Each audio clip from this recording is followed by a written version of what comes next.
Hello everyone, आप सभी का फिर से एक बार स्वागत है मेरे यूट्यूब चैनल में जिसका नाम है commerce treasure. In this video we are going to continue our discussion on university of Mysore MCom PG entrance examination 2021. I have already discussed first 20 questions of this paper. If you have not seen that video, I am putting the link into the description and also in the I button. Do watch that video, and without wasting much time, let us go to the next 15 questions of this paper. If the total cost is 260 rupees and the total variable cost is 60 rupees, what will be the total fixed cost if output are 100 units and 200 units? So you should always know that total cost is nothing but variable cost plus fixed cost. So in this case, total cost is 260 and variable cost is 60. So this means that fixed cost is going to be 260 minus 60, that is 200 rupees. Now, one very important point about fixed cost is that it always remains the same. So no matter whatever is the number of units of production, fixed cost in total remains the same. So for 100 units or for 200 units, the fixed cost is going to be how much? Rupees 200 and rupees 200. Which one of the following concept is used as a fund in preparation of fund flow statement? Current asset, working capital, cash, all financial resources. So always remember, whenever you are doing fund flow statements, here we have to make three different statements. First, always we start with schedule of changes in working capital. So here we get to know about increase or decrease in working capital. Then second, we find out profit and loss account to find out what is the funds from operation, and finally we prepare the fund flow statement which includes the source and application of funds. So in this case, which of the following is used? Working capital is used. Improvement of profit volume ratio can be done by increasing selling price. Definitely when you increase the selling price, PV ratio is going to be increased. Altering sales mixture. Definitely when you alter the sales mixture, then also PV ratio will be increased if you are bringing in unit which has a higher profit volume ratio, and reducing of variable cost will also help to improve the PV ratio or profit volume ratio. So all of the above is going to be the correct answer for this question. So what is profit volume ratio or PV ratio? It is nothing but it is computed by the formula contribution divided by sales. So how do you compute contribution? Contribution is nothing but sales minus variable cost. A company sells its product at 15 rupees per unit. In a period, if it produces and sells 8,000 units, it incurs a loss of rupees 5 per unit. If the volume is raised to 20,000 units, it earns a profit of rupees 4. Variable cost per unit will be. So you have to compute what is a variable cost per unit. So how do you compute variable cost? Variable cost is nothing but change in total cost divided by change in quantity. So you have to find out how much the total cost has changed and how much the total quantity has changed. So let us understand this question. So in the first scenario, they say that if you sell the product at 15 rupees, if the selling price is 15 rupees, you incur a loss of rupees 5. So it means that cost price is going to be 20 rupees. And in the second case, they say that if you sell the product at 15 rupees, you earn a profit of rupees 4. Therefore, your cost price is going to be 11. So whenever there is profit, we deduct it from selling price. Whenever it is loss, we add it to the selling price. Now let us find out what is going to be the total cost. So total cost in the first case is 8,000 units into 20, which will give you 1,60,000, right? This is the total cost. 8,000 is the units and 20 rupees is the cost price.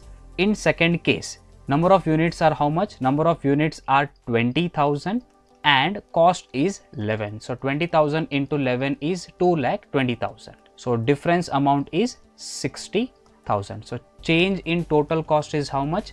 Change in total cost is 60,000. change in quantity is how much? Change in quantity is 20,000 minus 8,000, 12,000. So 60,000 divided by 12,000, 12 ones are and 12 fives are, variable cost per unit is rupees 5. This is how you have to compute variable cost when two different selling price, cost price and quantity are given. Which of the following is a sub-variance of labor efficiency variance? So labor efficiency variance has three sub-variants. Those are ideal time variance, mixed variance and labor yield variance. So all of the above is the correct answer.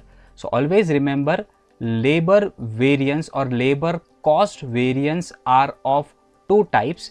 One is called as labor rate variance and second one is called as labor efficiency variance. So labor rate variance and labor efficiency variance. And labor efficiency variance again are of three types. One is ideal time variance, one is labor mix variance and third one is labor yield variance.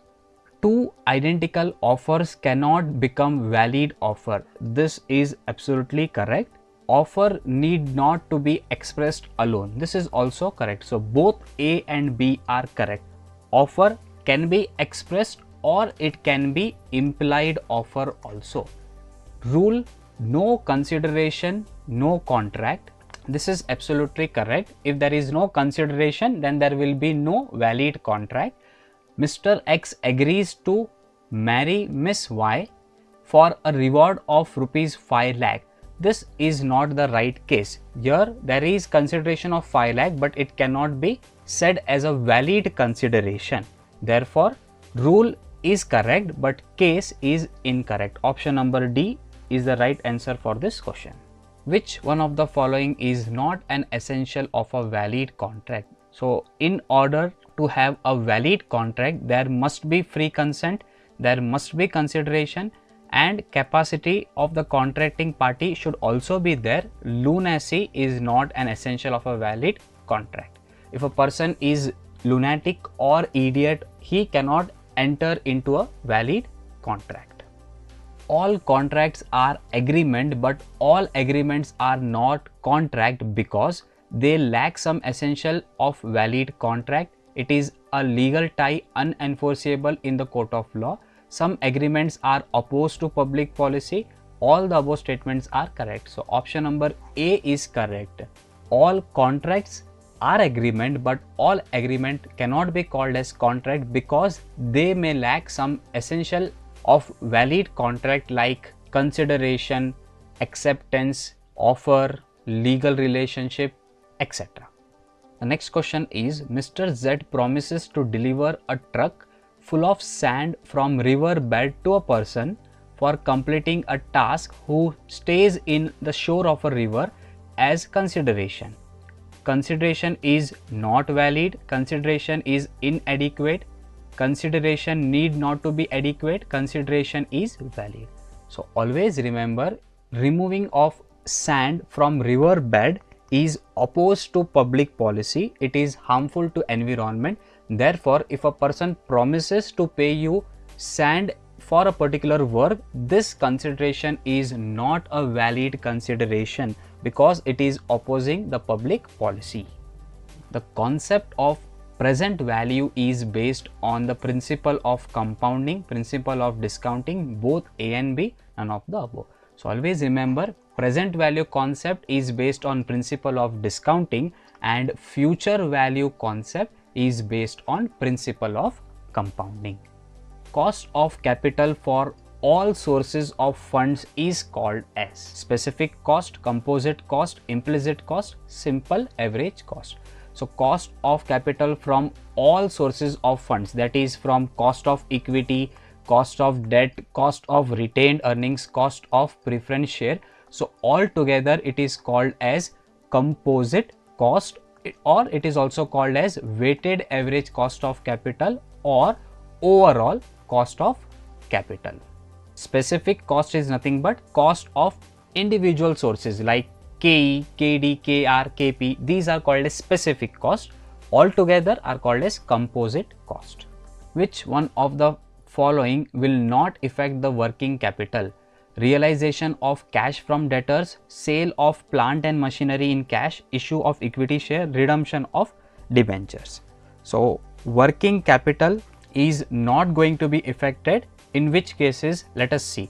So in case of sale of plant and machinery in cash, you will receive cash, so your working capital is going to be increased. If you are issuing share, again you are going to receive cash, then your working capital is going to be increased. If you are doing redemption of debenture, then you have to pay cash, your cash is going to be decreased, then also working capital will affect. But if you are making realization of cash from debtors, so debtors also come under current asset and cash also comes under current asset. So value of debtor will go down, but cash will come up. Ultimately, you are going to have same balance. Therefore, working capital will not be affected in this case. So option number A is the correct answer. Which combination of the following two statements A and R is correct? The IRR of a project is the discount rate which reduces its NPV to 0. This is absolutely correct. IRR, that is internal rate of return, is the rate at which NPV is 0. And reason is a project is worth accepting if the IRR exceeds the cost of capital. This is also correct. So both A and R are correct in this question. So we always accept a project whenever IRR is more than cost of capital. If IRR is less than cost of capital, we reject the project. Dividend irrelevance hypothesis is implied in traditional model, Walter model, Gordon model, MM model. So right answer is option number D, MM model. Walter and Gordon model says that dividend is relevant to the value of the firm. So if you have any doubts regarding to these questions, you can comment me in the comment box. The remaining part of this paper we will discuss in the next video. If you like the video, please hit the like button, and if you haven't subscribed my channel yet, please subscribe my channel and also press the bell icon so that you can get a notification as soon as I upload a new video. Thank you for watching this video and share this video with your friends.